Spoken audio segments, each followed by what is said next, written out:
Welcome back to my channel Puja's lifestyle. I hope তোমরা সবাই খুব ভালো আছো, আমি কিন্তু বেশ আছি। তো বাড়ি এসেছি, দুদিন হয়ে গেছে, কোনো ব্লগ শ্যুট করা হয়নি। কারণ কি জানো, কারণ মাম্মাম এখানে এসে আবার সে আগের মতন করছে, কারোর কাছে যাচ্ছে না, সারাক্ষণ আমার কাছে। তো তার জন্য মানে আমি টাইমই পাচ্ছি না, বাড়িতে যাও একটু টাইম পাই ব্লগ শ্যুট করার জন্য, এখানে এসে একদমই টাইম পাচ্ছি না। আর সারাক্ষণ আমার কাছে থাকছে, আমি আর ওকে নিয়ে কী ব্লগ শ্যুট করবো বলো। তো যাই হোক, আজকে একটু সবার কাছে যাচ্ছি, ওর মেয়ের সাথে গেছে একটু দোকানে, আমাদের যে কসমেটিক্সের দোকান আছে। তো তার জন্য ভাবলাম যে চলো আজকে ব্লগটা একটু শ্যুট করি, তোমাদের সাথে কিচ্ছুই শেয়ার করা হচ্ছে না। দুদিন তো বাড়ি চলে এসেছি, যেহেতু বাড়ি এসেছি কোনো কাজবাজ নেই, তাই দেখো ঘুম থেকে উঠেছি প্রায় 9:30টার সময়। এখন দুদিন ধরে 9:30টার সময় ঘুম থেকে উঠছি, কারণ এইগুলো তো শুধুমাত্র বাপের বাড়িতেই এই সুখগুলো পাওয়া যায়। আর শ্বশুরবাড়ি থাকলে তো আর এইগুলো বেলা 9টার সময় ঘুম থেকে ওঠা যায় না। ওরা থাকলে আমাকে 7টার মধ্যে উঠে যেতে হয়। আর এখানে আসলেই মানে আমি আসি স্পেশালি এখানে ঘুমানোর জন্য। তো 9টার সময় ঘুম থেকে উঠলাম, যেহেতু মাম্মাম ঘুমায় বলে ঘুমিয়েছি, মানে ঘুমাতে পেরেছি, নাহলে তো উঠে গেলে ওকে আবার খাওয়াতে হবে টাইমে। তারপরে উঠলাম, ও উঠলো সাথে। আমি উঠে গেলেই মানে এত ওর সজাগ হয়ে গেছে, আমি উঠে গেলে ও উঠে যায়। তো যাই হোক, তারপরে ব্রেকফাস্ট করে দিয়েছি, আমি এখন ব্রেকফাস্ট করবো। তো চলো আজকে ব্লগটা এখন থেকে শুরু করলাম, দেখতে থেকো, আশা করছি তোমাদের সবার খুব ভালো লাগবে। তো ব্লগটার সাথে থাকো। তো চলো আবার ব্রেকফাস্ট টেবিলকে দেখো বন্ধুরা, মাম্মাম ঘুরু ঘুরু করে চলে এসেছে মিমির সাথে, আর আমি এখন চলে আসলাম টিফিনটা মানে ব্রেকফাস্টটা কমপ্লিট করবো বলে। চলো দেখাই আজকে কি করছে, ব্রেকফাস্টে কি আছে দেখো। আজকে ব্রেকফাস্টে আছে হচ্ছে পরোটা, কুমড়োর একটা তরকারি, সাথে হচ্ছে বেগুন ভাজা, কারণ আজকে না আমাদের ভেজ আইটেম হয়। টুকি টুকি খেলছো? টুকি এদিকে দেখো, দেখো টুকি, এই যে টুকি। তো চলো আমি এখন ব্রেকফাস্টটা করি, তারপরে আবার দেখো। তো দেখো বন্ধুরা, সকালে ব্রেকফাস্টের পর আর ব্লগে ফেরা হয়নি, তো একেবারে স্নান করে চলে আসলাম। তো এখন আমি পুজো দেবো, আমাদের ঠাকুর ঘর হচ্ছে এটা, তোমাদের দেখাচ্ছি পুরো ডিটেলসে গিয়ে। আর বাইরেটা দেখো বৃষ্টি নেমেছে, দেখছো কেমন কালো হয়ে এসেছে। তো ওইখান থেকে আমি এখন গাছের ফুল তুলবো, ওখান থেকে গাছের ফুল তুলে ঠাকুর পুজো দেবো। ওইটা দেখো কেমন কালো হয়ে এসেছে, মনে হচ্ছে আরও জোরে বৃষ্টি নামবে। তো ঠাকুরের বাসন থেকে ভিজেও গেছি। তো চলো প্রথমে তোমাদের সাথে ঠাকুর ঘরটা শেয়ার করি, আর তারপর কেমন করে পুজো দিচ্ছি সেটাও তো দেখবে। সাথে প্রথমেই ঠাকুর ঘরটা শেয়ার করে দিই। তো এই হচ্ছে দেখো বড় মা, আর এই হচ্ছে আবার গোপু সোনা, আর এখানে আর বাদ বাকি ঠাকুররা আছে। আর এই হচ্ছে সরস্বতী, আমাদের বাড়িতে প্রতি বছর সরস্বতী পুজো হয় তো। আর এই ঠাকুরটা কিন্তু থাকে, আবার পরের বছর পুজো হলে তখন এটাকে আবার গাছতলায় বসিয়ে রেখে এসে নতুন ঠাকুর নিয়ে আসা হবে। তো দেখতেই তো পেলে, এটা হচ্ছে আমার বাপের বাড়ির ঠাকুর ঘর। তো এবার আমি পুজো দেবো, চলো আমার সাথে থাকো, তোমরাও কীভাবে পুজো দিচ্ছি সেটাও দেখতে থেকো। এই হচ্ছে আমার বাপের বাড়ির গোপু সোনা। তো দেখো মাথায় পালক, মুকুট,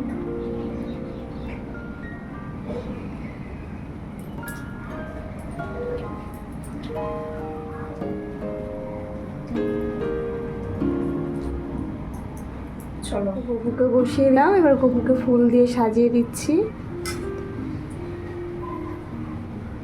এগুলো সব গাছেরই ফুল, আমাদের ছাদে এই ফুলগুলো ফুটেছিল, সেখান থেকে তুলে আনলাম। একটা ফুল গপুর মাথাতেও গুঁজে দিলাম। তো এবার আর বাকি ঠাকুরগুলোকেও দিয়ে দিই। তো দেখো বন্ধুরা, আলটিমেট কিন্তু আমার পুজো টুজো দেওয়া কমপ্লিট হলো, মানে সব ঠাকুরকে বাটা দিয়ে দিয়েছি, গোপু সোনাকেও খাইয়ে দিলাম। তো এখন একটু ধূপ টুপ দিয়ে আরতি করে নিচ্ছি, তারপর কিন্তু আজকের মতন পুজো আমার কমপ্লিট হলো। তো যেহেতু মাম্মাম এই সময়টা ঘুমাচ্ছিল, তার জন্যই কিন্তু আমি টাইম পেলাম, তাই পিসিকে বললাম যে কোনো কাজই তো করতে পারছি না, না হয় একটু পুজোটাই দিয়ে দিই। আমরা বৃষ্টি দেখতে চলে এসেছি, মাম্মাম আর মিমির সাথে। দেখতে এসো বৃষ্টি, এরকম বৃষ্টি ধরবে। চলো, হ্যাঁ ঠান্ডা লেগে জ্বর উঠবে, এখন কে দেখবে। তা আমরা লাঞ্চ করিনি, ও ঘুম থেকে উঠলো সবে। চলো লাঞ্চ টেবিলে গিয়েও দেখো। তো দেখো আমি লাঞ্চ টেবিলে চলে আসলাম, চলো তোমাদের সাথে শেয়ার করি আজকের লাঞ্চে কী আছে। আজকে যেহেতু আমাদের ভেজ আইটেম হয়, তো তার জন্য ভেজ আইটেমে রান্না হয়েছে। এই হচ্ছে ভাত, এখানে আছে হচ্ছে পনিরের তরকারি, এটা হচ্ছে চাল কুমড়ো ছেচকি, এটা হচ্ছে ঝিঙে দিয়ে একটা সবজি হয়েছে। তো এই হচ্ছে আজকের আমাদের আইটেম। তো চলো লাঞ্চটা কমপ্লিট করে নিই, তারপরে আবার দেখো। তো দেখো বন্ধুরা, লাঞ্চের পর আর ব্লগে ফেরা হয়নি, তো এখন মেলায় যাবো বলে একটু রেডি হয়েছি দেখো। আর ওদিকে আরও যারা ফ্যামিলি মেম্বাররা যাচ্ছে, মাসি পিসি বোন, ওরা বেরিয়ে গেছে, অলরেডি আমি লেট হয়ে গেছি। তো চলো বেরানো যাক। আজকে একটু বেলাবেলা দেখেই যাচ্ছি, কারণ মেলায় তো প্রচণ্ড ভিড় হয়, মামামকে নিয়ে অত ভিড়ের মধ্যে ঘোরাটা অসম্ভব ব্যাপার। আজকে একটু ঘুরে আসবো সামনে দিয়ে, কেনাকাটা করার সেরকম কিছুই নেই। তো দেখা যাক কী হয়। তো চলো বেশি কথা না বাড়ি বেরানো যাক, অনেকটা লেট হয়ে গেছি। তো চলো রাস্তায় গিয়ে দেখো আমরা সবাই বেরিয়ে গেছি। এই যে মাসি পিসি, এই যে আমাদের ভন্টু, আর ওই যে মাম্মাম ওর মিমির সাথে আগে আগে হাঁটছে। যেহেতু মেলাটা আমাদের হাঁটা পথে, আমরা হাঁটতে হাঁটতেই যাবো, একদমই কাছে। তো চলো মেলায় গিয়ে দেখা হচ্ছে। আমরা সবাই মেলায় চলে এসেছি দেখো। আমরা হ্যাঁ কেউই আসেনি, আমরা ঘোরার জন্য তাড়াতাড়ি এসেছি।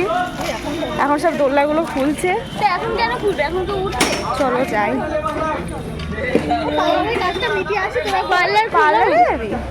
বললাম না। দেখো বন্ধুরা, আলটিমেট আমরা মেলার ভেতরে এন্ট্রি নিলাম। তো দেখো ঢুকতেই ছিল একটা মকটেলের স্টল, তারপরে এখানে ছিল একটা চশমার দোকান। আর এখন যেহেতু মেলাটা সবে ওপেন হচ্ছে বলে না, অনেক দোকানই বন্ধ, তোমরা দেখতেই পাচ্ছ। যেহেতু আমরা সব বাচ্চাদের নিয়ে এসেছি বলে এই টাইমটায় চুজ করলাম, কারণ এই টাইমটা আসলে একটু ফাঁকা পাবো, আর ঘুরতে ঘুরতে সব দোকানই মোটামুটি খুলে যাবে। তো দেখো প্রথমে একটা এই কানের দোকানে চলে এসেছিলাম। এখানে না সব 30 টাকার কানের বিক্রি হচ্ছিল, মানে যা নেবে সব অনলি 30 রুপিস। তো দেখছিলাম, বেশ পছন্দ হলো, তো ভাবলাম আরও কটা দোকান ঘুরে নিই, তারপরে না এখান থেকে এসে নেওয়া যাবে। তো কয়েকটা কানের পছন্দও হয়েছিল, যেহেতু এটা ঢুকতেই ছিল বলে ভাবলাম যে আর কটা দোকান ঘুরবো, তারপরে নয় আসবো। তারপর তো চলে আসলাম এই ব্যাগের দোকানে। দেখো এখানে ব্যাগগুলো বেশ সুন্দর সুন্দর সেল হচ্ছিলো, আর অনেক কম প্রাইসে, মানে 100 রুপিস থেকে স্টার্টিং ছিল, অনলি 100 রুপিসে খুব সুন্দর সুন্দর ব্যাগ সেল হচ্ছিল। আর এখানে ছিল একটা কটনের দোকান, মানে পর্দা, তো এখানেও বেশ সুন্দর সুন্দর কটন ছিল। আর আমাদের মায়েশের মানে সব থেকে ফেমাস যে জিনিসটা, সেটা হচ্ছে কাঁচের বাসন, মানে কাঁচের গ্লাস, কাঁচের কাপ, এই সব জিনিস না খুব ফেমাস। প্রচুর দোকান বসে এই সব জিনিসের, তোমরা দেখতে পাবে। আর খুব সুন্দর সুন্দর, বেশ মোটামুটি কম প্রাইসে পাওয়া যায়। তো আমি কটা কাপ পছন্দ করে এসেছি, আজকে আর নিলাম না, তো পরের দিন যখন যাব তখন নেবো। এখন তো মোটামুটি 1 সপ্তাহ আছি এখানে, এর মধ্যে তো বেশ কদিন আসবোই, ইচ্ছা আছে, দেখা যাক। যাওয়ার আগে একবার এসে তখন কাপটা নিয়ে যাব, পছন্দ করে এসেছি। তো দেখো এখানে মামামকে নিয়ে আমি একটু চলে আসলাম কাপ প্লেটগুলো দেখার জন্য। খুব সুন্দর সুন্দর কাপ প্লেট বিক্রি হয় আমাদের এই মায়েশের মেলায়। তোমরা যারা যারা আসোনি অবশ্যই আসতে পারো, কাপ প্লেটের জন্য কিন্তু খুব ফেমাস। আর লাস্টের দিকে তো অনেক কম প্রাইসে মানে সেল হয়। তো যাই হোক, তারপরে মেলায় আর কি কি দোকান আছে তোমার সাথে শেয়ার করতে চলে আসলাম। এই ফ্লাওয়ারের দোকানটা প্রতি বছরই এসে থাকে, আর এখানে খুব সুন্দর সুন্দর ফ্লাওয়ার মানে সেল হয়, তবে প্রাইসটা একটু বেশি। তো আমি এখান থেকে গেলোবারে একটা ফ্লাওয়ার নিয়ে গেছিলাম আমার ডাইনিংয়ের জন্য, আর এখান থেকে এবারও একটা পছন্দ করে গেছি। তো ইচ্ছা আছে যখন সেকেন্ড টাইম আসবো তখন নেবো। আজকে না কিছু শপিং করার জন্য আসিনি, আজকে শুধু দেখতে এসেছি। তারপর তো চলে আসলাম সেই ফেমাস ইয়াররিংয়ের দোকানটায়। প্রতি বছর কিন্তু এই দোকানটা আসে। তো এখানে দেখো কত সুন্দর সুন্দর ইয়াররিং, যারা এরকম স্টোনের ইয়াররিং পরতে পছন্দ করো তারা তো এখানে অবশ্যই চলে এসো এই এত সুন্দর সুন্দর ইয়াররিং নেওয়ার জন্য। তো আমিও এখান থেকে একটা পছন্দ করেছি। তো এখন যেহেতু একটু লং ইয়াররিং কম পরি, তার জন্য আর নেওয়ার সাহস পেলাম না। তারপর দেখো বললাম না প্রচুর ব্যাগের দোকান বসেছে, তো এখানে ব্যাগ খেলনা সবেরই দোকান। মেলা মানেই তো এইসবের দোকান, আর মেলা মানেই হচ্ছে কাচের চুড়ি, যেটা ছাড়া কিন্তু মেলা একেবারে অসম্পূর্ণ। তারপর চলে আসলাম এই কাচের চুড়ি এখানেও কিন্তু জাস্ট ওয়াও কালেকশন ছিল। তবে এখন আমরা কাচের চুড়িটা খুব কমই পরি, তবে দেখে না ইচ্ছা করছিল নিতে। তো যাই হোক, তারপর দেখো আসলাম এই সফট টয়েসের দোকানটা। এখানেও কিন্তু খুব সুন্দর সুন্দর সফট টয়েস সেল হচ্ছিলো, তোমরা দেখতেই পাচ্ছ। আর খুব সুন্দর সুন্দর পুতুলগুলো। আর জানো তো এত কিছুর মধ্যে কিন্তু আমার মাম্মাম আজকে আমাদের সবার থেকে একটা জিনিস আদায় করেছে, সেটা তোমরা একটু পরেই দেখতে পাবে ভিডিওতে। ও কিন্তু আঙুল দেখিয়ে দেখিয়ে একটা জিনিস আমাদের থেকে নিয়েছে। তো যাই হোক, এখানে কিন্তু আচারেরও দোকান বসে, আচার সাথে হচ্ছে পাঁপড়। তো সব রকম ভ্যারাইটি কিন্তু আমাদের এই মায়েশের রথের মেলায় পেয়ে যাবে তোমরা। যারা এখনও অবধি আসোনি অবশ্যই আসতে পারো, তোমরা কিন্তু একবার এই মেলায় আসলে অবশ্যই ফিদা হয়ে যাবে। তো দেখো তারপরে চলে আসলাম এই রাইডসগুলোর দিকে। যেহেতু এখন সন্ধ্যা হচ্ছে তার জন্য কিন্তু লাইটগুলো এখন জ্বেলে দিচ্ছে। তো একটার ভিডিওর মাধ্যমে তো তোমাদের পুরো মেলাটা করানো সম্ভব নয়, তাই যেটুকু পারলাম সেটুকুই তোমাদেরকে ব্লগের মাধ্যমে তুলে ধরলাম। আর এদিকে দেখো আমার মাম্মাম দেখো এখানে মেলায় এসে ফাঁকা পেয়ে সে তো হাঁটাহাঁটি শুরু করে দিয়েছে। আর দেখো ফ্লাই পাতাটা না মাঠে যে কাদাটা থাকে সেটা কিন্তু পায়ে লাগছে না, কাদা জল। তো প্লাই পাড়াতে বেশ ভালোই হয়েছে বাচ্চাদের জন্য, আমাদের জন্য। আর মাম্মাম এখানে ঘুরতে ঘুরতে না আমাদের সবাই কিছু একটা দেখার ছিল, তো আমরা তো প্রথমে বুঝতে পারিনি, তারপরে নোটিস করলাম যে ও এই বলগুলো নোটিস করে আঙুল দিয়ে দেখাচ্ছিল। তারপর দেখো বলটা ওকে দেওয়াতে ও তো ভীষণভাবে খুশি হয়ে গেছে। তো এই বলটা দিলাম, তারপর কিন্তু আমাদের মেলাটা প্রায় ঘোরা কমপ্লিট হয়ে গেছে, কারণ মামামের ঘুম পেয়ে গেছে, একটু কান্না করছিল। আর এদিকে দেখো বাচ্চাদের মিকি মাউস, আমাদের এই রথের মেলায় কিন্তু প্রচুর নাগরদোলনা, তারপরে টয় ট্রেন, অনেক কিছু আসে, তোমরা দেখতেই পাচ্ছ। তো পরে যখন আসবো সন্ধেবেলায় একদিন আসার ইচ্ছা আছে, তখন তোমাদেরকে ভালো করে দেখাবো। সন্ধেবেলায় দেখতে কিন্তু বেশ সুন্দর লাগে। তো দেখো সব লাইটগুলো এখন জাস্ট চালু করলো, যেহেতু সন্ধে হচ্ছে। আর এই সময় আমরা এখন মেলা টেলা ঘুরে বেরিয়ে যাচ্ছি, কারণ আমাদের হাতে আর টাইম নেই। মামাম কান্নাকাটি শুরু করে দিয়েছে, ওকে গিয়ে খাইয়ে ঘুম পাড়িয়ে দেবো, যেহেতু সারা দুপুর ঘুমায়নি। তো মেলাটা একটু ঘুরে নিলাম, এবার পরে যেদিনকে আসবো সেদিন একটু শপিং করবো, কিছু কিছু জিনিস দেখে গেছি, পছন্দও হয়েছে। তো যাই হোক চলো বাড়ি যাই, বাড়ি যাওয়ার পথে আবার দেখা হচ্ছে তোমাদের সাথে। তো আমাদের মেলা ঘোরা হয়ে গেছে, এখন আমরা বেরিয়ে পড়ছি, কারণ মামামের খাওয়ানোর টাইম হয়ে গেছে, প্লাস ওর ঘুম পেয়েছে। তো চলো বাড়ি গিয়ে দেখা হচ্ছে। এই যে মামাম এটা কিনেছে। যাই হোক দেখো বন্ধুরা, তারপর তো ফাইনালি বাড়ি চলে আসলাম। আর বাড়ি আসার পথে না এই অরুণ আইসক্রিমের টফিগুলো নিয়ে এসেছিলাম, খেতে কিন্তু দারুণ ছিল। তো যেহেতু মাম্মামকে ঘুম পাড়াতে হবে, তাই আর কোনো ব্লগ শ্যুট করতে পারিনি। তো চলো আজকের মতন এখানে টাটা করছি। কেমন লাগলো আজকের ব্লগটা অবশ্যই জানিও। দেখা হচ্ছে কালকের ব্লগে, বাই।